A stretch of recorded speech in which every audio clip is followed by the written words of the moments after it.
3 రోజుల పాటు hospital food తిన్నారు కదా! నోరు బాగా చెడిపోయింది. కారంగా తినాలనిపిస్తే బెండకాయ పులుసు అయితే చేసి ఇచ్చాను వచ్చి రాగానే. ఇక ఈరోజు మార్నింగ్ లేవగానే టీ తాగే అలవాటు ఉంది తాతకి. అందుకోసం కొంచెం టీ పెట్టేసి మిగతా పాలైతే కాసి పెట్టేశాను.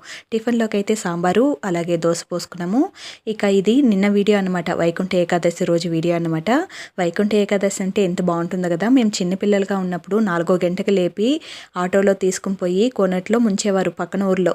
ఆటో అంటే షేర్ ఆటో అనుకోబోతారు. లగేజ్‌లన్నీ తీసుకొని పోతుంది కదా ఆటో. ఆ ఆటోలో వెళ్ళేవాళ్ళం. అమ్మలక్కలందరూ మాట్లాడుకుని ఒక 20 మంది, 30 మంది వెళ్ళేవాళ్ళం అనమాట. అక్కడ పోయి కోనేట్లో ముంచి లేపేవారు. మంచిది, చాలా మంచిది అని చెప్పి. ఆ చలిలో భయంకరంగా ఉండేవి.